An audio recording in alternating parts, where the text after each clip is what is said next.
दोस्तों, मेरा नाम है चारुल और आप देख रहे हैं एविल फंक्स ब्लॉग्स। मैं आपके लिए लेके आ चुका हूँ एक और नई शानदार वीडियो।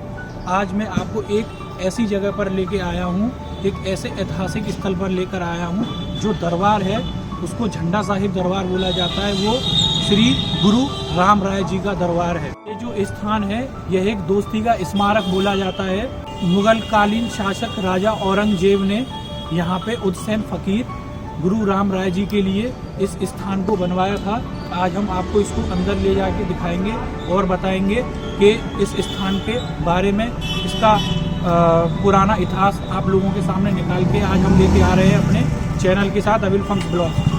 जैसा कि आप लोग देख सकते हैं, यहाँ पे इतनी खूबसूरत वास्तुकला, चित्रकला को दर्शाया गया है। मैं आज इसको दिखाऊंगा आपको। कुछ इसकी कहानी इस तरीके से है जो यहाँ पे चित्र बने हुए हैं। गुरु राम राय जी का निधन 1689 में देहरा में हुआ।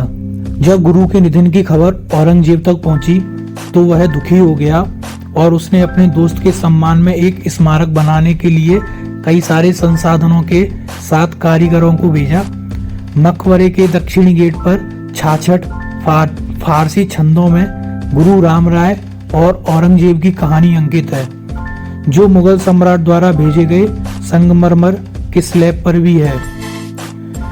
कहा जाता है कि झंडा दरवाजा 1880 के दशक में बनके तैयार हुआ था। दरबार साहिब की इमारतों की कुछ विशेषताएं पहाड़ी शैली में चित्रित हैं। इन चित्रों का बहुत महत्व है। ये देहरादून के अलावा कहीं और नहीं पाए जाते।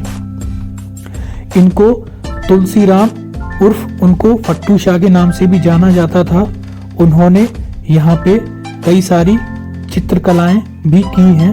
वो गढ़वाल क्षेत्र के आखिरी चित्रकार थे। चित्रों के विषय में विविध ये भी है, वे गुरु के जीवन की घटनाओं, युदासन परंपरा के संतों और हिंदू पौराणिक कथाओं के दृश्यों को कवर करते हैं। विशेष रूप से राम, कृष्ण और शिव की कथा, जो महल को छोड़कर और तपस्वियों की तरह पत्तियों में लिपटा हुआ है। निर्वासन में प्रवेश करते हैं मुख्य द्वार पर कृष्ण लीला और विष्णु की रस्में पहाड़ी स्कूलों की खासियत हैं। जो चित्रकलाएं थी मैंने इसके बारे में आपको बताया और हम अंदर चलते हैं और इसकी कुछ और अधिक विशेषताएं आपको बताते हैं। मेरे साथ बने रहिए।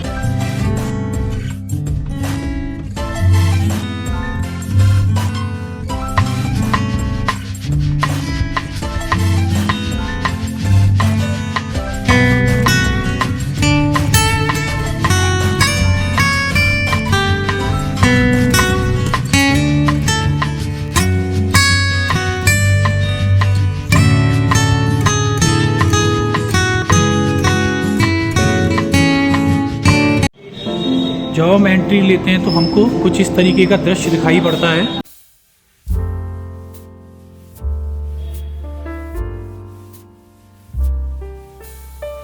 ये एक बहुत विशालकाय गेट है।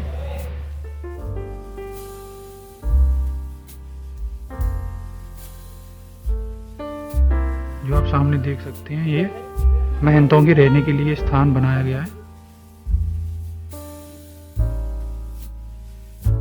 पे जो चित्रकला आप देख रहे हैं मुगल काल की है।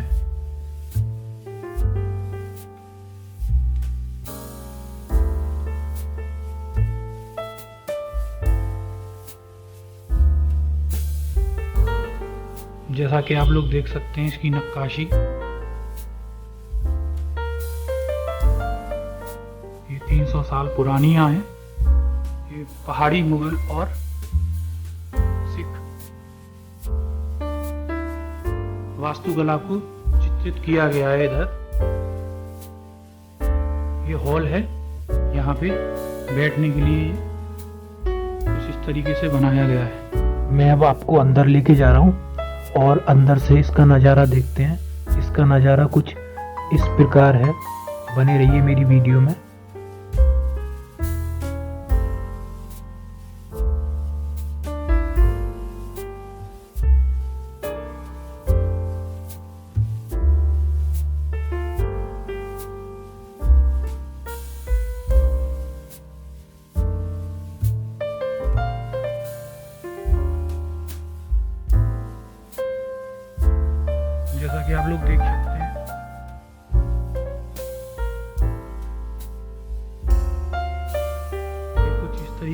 पे वास्तुकला किया गया है।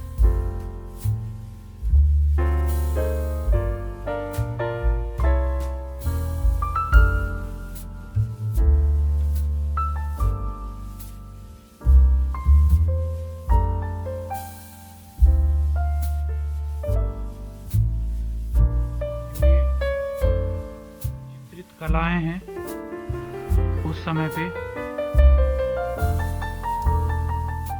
बादशाह के कारीगरों ने यहाँ पे की हुई हैं।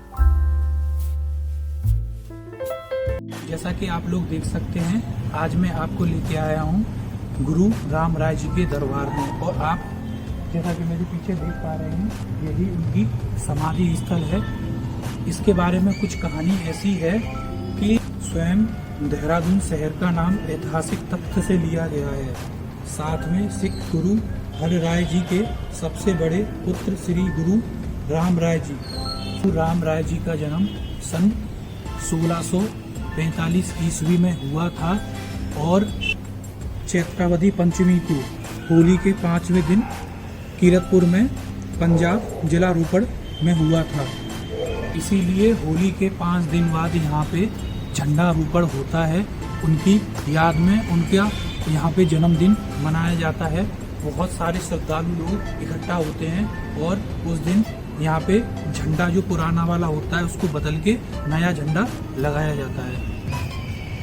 गुरु राम राय जी थे, वह सिखों के 7वें गुरु हर राय जी के पुत्र थे। और बोला कुछ इस तरीके से जाता है, जो गुरु राम राय जी थे वह दिल्ली के दरबार में गए थे और उनके छोटे भाई गुरु हरकिशन जी भी उनके साथ दिल्ली में उनका साथ दिया, वहाँ जाके रहे। महामारी से पीड़ित लोगों की सेवा करते हुए उनके छोटे भाई गुरु हरकिशन जी की मृत्यु हो गई और उदासीन साहित्य के अनुसार उनके भाई गुरु राम राय ने उनका अंतिम संस्कार किया और गंगा में सिख गुरु की राख को विसर्जित करने के लिए हरिद्वार का दौरा किया।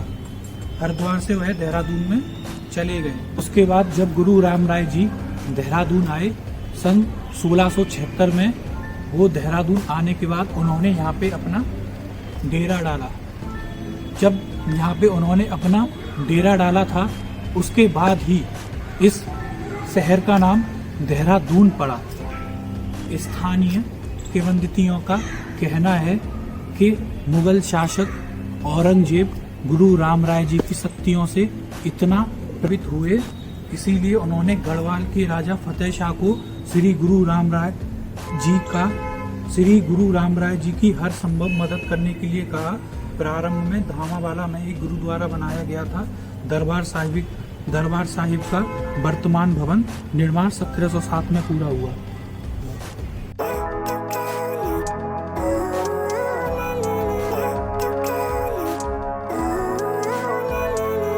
Living life every day, late at night, not okay.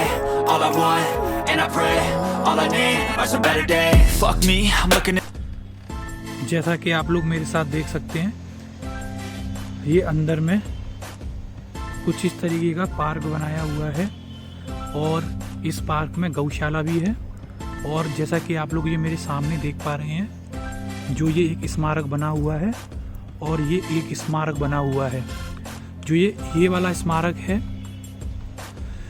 ये गुरु राम राय जी का स्नान घर हुआ करता था। उनका ये स्नान स्थल है गुरु राम राय जी का। इस पे भी कुछ बहुत प्यारी कलाकृति हुई है। और जो ये वाला स्थान है, इस स्थान पे गुरु राम राय जी का दाह संस्कार किया गया था और ये बंद है, तो मैं आपको अंदर से नहीं दिखा सकता। ये गुरु राम राय जी का इधर ही दाह संस्कार हुआ था।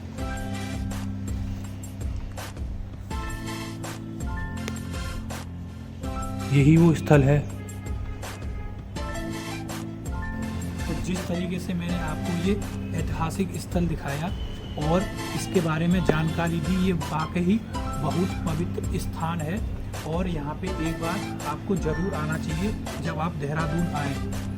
जब अंग्रेज भी देहरादून आते थे उस समय पे गुरु राम राय जी से परमिशन लेते थे देहरादून के अंदर आने की, उसके बाद ही कोई देहरादून का भ्रमण कर सकता था। आप मेरे साथ बने रहिए और मेरे चैनल को सब्सक्राइब कीजिए, कमेंट कीजिए, शेयर कीजिए, लाइक कीजिए और मैं आपके लिए लाता रहूँगा ऐसी ही ऐतिहासिक जगहों की कुछ जानकारी, तथ्य और रोचक कहानियाँ आपको बताता रहूँगा। मेरे चैनल को सब्सक्राइब करना ना भूलें और देखते रहें एविल फंक्स ब्लॉग।